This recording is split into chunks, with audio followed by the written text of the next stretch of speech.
जगतसिंहपुर जिलार प्रसिद्ध पर्यटन स्थली सियाली बेलाभूमिर मुकसाक्षी सियालीर परिचय व्यू टावर विपद रे थिबारु प्रशासन पक्षरु एहाकु भांगिबा कार्य आज आरंभ होइछि। 2005 मसीहारे एरसमार बरपुत्र तत्कालीन मंत्री स्वर्गत दामोदर राउत द्वारा एही टावर निर्माण करा जायथिला। पर एठाको पर्यटक माने बहु संख्या रे आसिथिले। सुदीर्घ बेलाभूमि सांगको झाऊ जंगल पाई केंद्र सरकार सियाली को पर्यटन स्थल मान्यता प्रदान करथिले। मात्र उपयुक्त रक्षणाबेक्षण अभाव एवं सरकारी उद्देश्यता पाई आज पर्यटन स्थल सियाली विपद मुखरे। स्थानीय प्रशासन केवल लोक देखाणिया भावे सियाली बेलाभूमि सुरक्षा पाई लक्षाधिक टंका खर्च करथिले भी प्रकृत पक्षे सेमिति किछि आखि दृश्या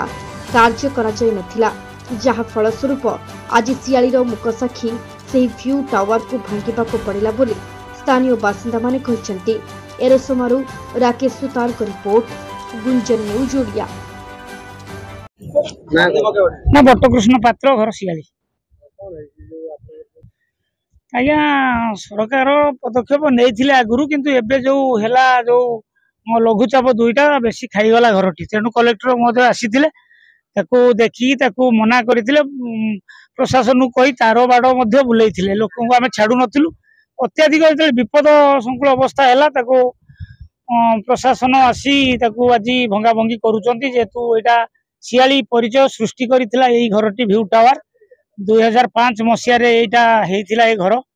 दामोदर राउत डॉक्टर दामोदर राउत थिले पंचायत मिनिस्टर, चेयरमैन थिले आमर निमाई चरण स्वाई आउ सेते बीडीओ थिले लावण्य निधि जेना।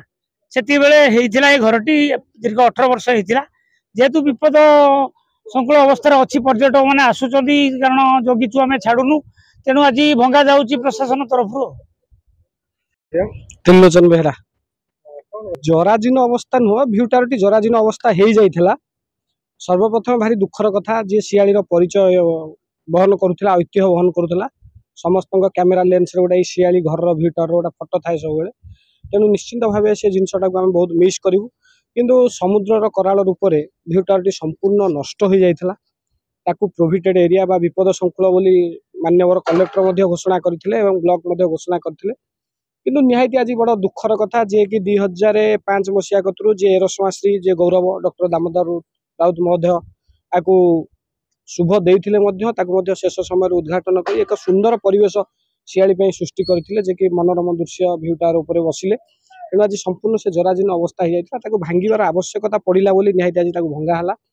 किंतु भंगा है जे किसी बड़ कथा नुह निहायती जेहेतु खराब हो जाता भांगार आवश्यकता अच्छे किंतु से व्यू टावर आउ दुई तीनोटी तैयारी करने दरकार।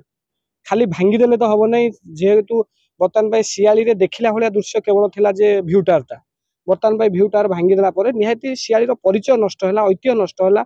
आउ सियालीटा केवल व्यू टावरटा इतिहास ही न रहू ताकू उज्जीवित करने दरकार। इतिहास को मन न रखिले भविष्य तैयारी हो पारिबनी किंतु निहायती आउ दुई तीनोटी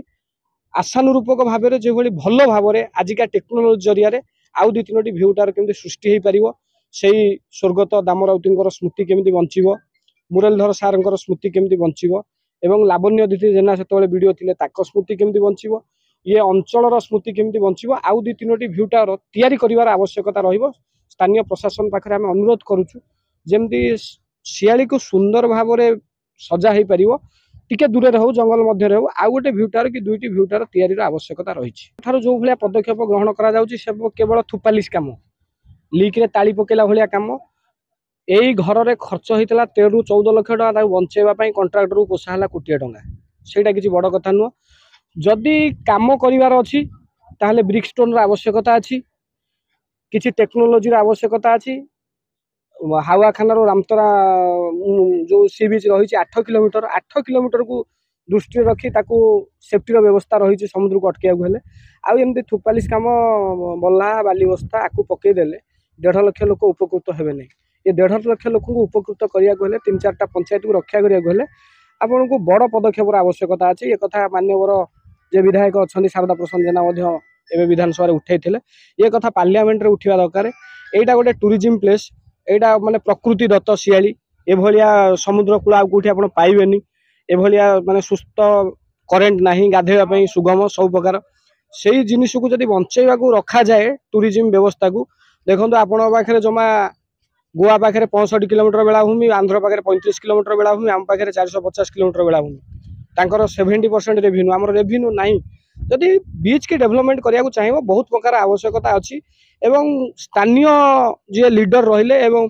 जिला स्तरीय राज्य स्तरीय सी आपको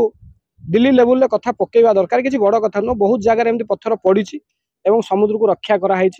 तेनार 3टा मुख्य दर्शनीय स्थान है बाबा गोरखनाथ माँ सरला और शियाली बेलाभूमि जदि ये बेलाभूमि टाक आप देखु जगतसिंहपुर जड़े लिटर तेल पकड़े आराम से पहुँचिकी मनोरम दृश्य बनभोजी कर अनुभव कर जापर जदि आवश्यकता अच्छी एटी रेवेन्यू डेवलपमेंट हो पार बीच जेड़ बड़ ये 20,000 युवक निजुक्ति हो पारे बेकारी समस्या हटो किंतु लोकल लीडर से हे ज्ञान करुँच मन ध्यान दौना देखो ये जो कंक्रीट आज भांगुचे कुलमणि सामल एमपी पीरियड एमपी लैड रु आसला किसी कम होनी ये जो एबे देखुं छोटिया मोटिया डेवलपमेंट है R&B रु 70-80 लाख टका आसिक कम हो कहीं 2006 रु 2024 होगा 20-25 वर्ष होगा कौन डेभलप होती सियाड़ी ये जी टूरिस्ट आसुँच 4 वर्ष 4 मसरे ये टूरिस्ट 4 मसरे 5 लाख टूरिस्ट आसुँच शियाली शियाली जीवनी कुआड़े लोक मानस पटरू लिभन किंतु शियाली की जहाँ आवश्यकता ताकू दवा दरकार लोक आसवे टूरिस्ट आसवे खाली भ्यूटार टाक बंचेदेले शियाली बंचीबनी ये भल शौचालय दरकार पानी दरकार कम्युनिकेशन दरकार पिंडी दरकार सी सब डस्टबिन दरकार ट्यूबवेल दरकार तेणु से सब आवश्यकता अच्छी खाली भ्यूटार को कोटी कोटी टंका माने ये करी नष्ट करी ताकू बंचेले शियाली डेभलप हेनी एठी गोटे लोक आसिले से दुकान रु मिक्सचर किनिब होटेल रु खाइब एठी इकोनॉमिक स्ट्रांग हम तेणु भ्यू टावर बड़ कथा नुह भ्यू टावर आउ गोटे तैयारी हो पार कम पैसा ताठू कम पैसा भ्यू टावर तैयारी हो पार भल भ्यू टावर हो पार सेपटे देखो गोटा OTDC गेस्ट हाउस तैयारी एपर्यंत उद्घाटन हो पारि पानी सेठी नहीं तेणु खाली भ्यू टावर को बंचाई रखिले किसी हेनी भ्यू टावर आवश्यकता अच्छी शियाली परिचय आवश्यकता अच्छी स्मृति की बंचाई रखा दरकार आउ जदि यही भाव में शियाली की अणदेखा करा जाए ये दिने केन्द्रापड़ार 7 भाइया बगपाटिया भाया हम जमी ट्यूबवेल 10 हाथ उंचारे छिड़ा है समुद्र भितर ये घर द्वार छिड़ा है किसी जराजीर्ण अवस्था शियाली दिने इतिहास पृष्ठ लीन हो।